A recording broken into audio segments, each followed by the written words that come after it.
so the first thing that might happen to you if you're like religious or something and you go to church is sneezing while praying. And like it wouldn't be as bad if the person was talking while you were sneezing. But if if you have a pastor who kind of like pauses after he says, "Let's bow our heads and pray," and you sneeze then it's super embarrassing. So the second thing that most people have struggled with in the past is the shall we dance. It's when you and another person face each other on the stairs or in a small hallway or something, and you just can't decide what direction each other will go. So it's like, shall we dance? And they don't know where to go. So you just have to like make yourself stop so the other person can move around you, or the other person will stop and you can move around that person. Okay, so the next one is tripping, and maybe people think of this as like, yeah, everyone does it, but especially if you're like me, who are like walking past like some kids that you kind of want to like impress, and you're just like being all cool with your sunglasses and you're like slow motion awesomeness, and then you just trip and fall and you just try to recover, and like you really need skills for that one. So, do you know the feeling when you're having a very in-depth conversation? You are so proud of yourself because, wow, you feel super smart. And then that happens, the brain fart. When you can't think of anything left to say, you are just left standing there, and the person who is listening to you doesn't know what to say because you are carrying on the conversation. Yeah, it's very difficult. It has happened a couple times to me. And it's very hard, especially like if the conversation drags and you don't know what to do next. Yeah, brain farts stink.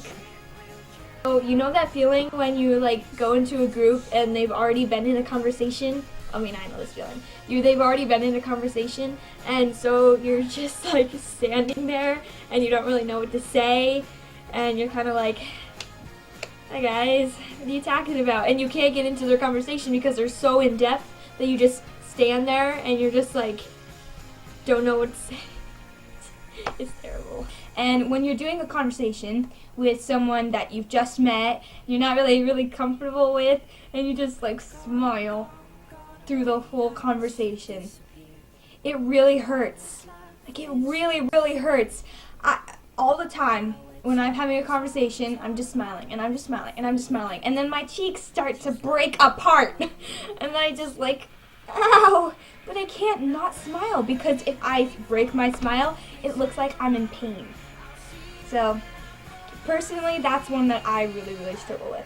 If you have coffee at a gathering and you just like drink a lot of it, and you are trying to avoid people because you forgot your mints and you don't want them smelling your breath. This has happened to me before. I drank coffee at like my church, and then I think like one or two ladies came over and they were like really close to me, and I was like, "Please go away, I don't want you smelling my breath." And so I was just like, just like keeping my mouth closed. Oh man, I hate that feeling. So this next one, I think, thankfully, hasn't exactly happened to me before, but depending on who you're meeting, they will hold out their hand to you, and you take it gratefully, and they just squeeze and shake it up and down and just keep squeezing, and you're smiling, and it really hurts, but you can't say anything to the poor person because they're like trying to be kind.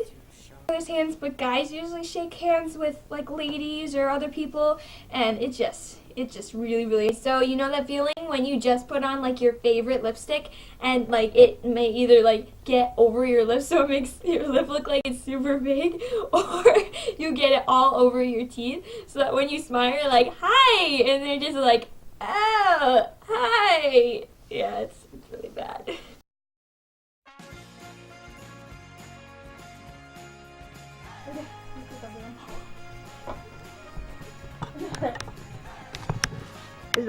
Let me see. Let me see. No!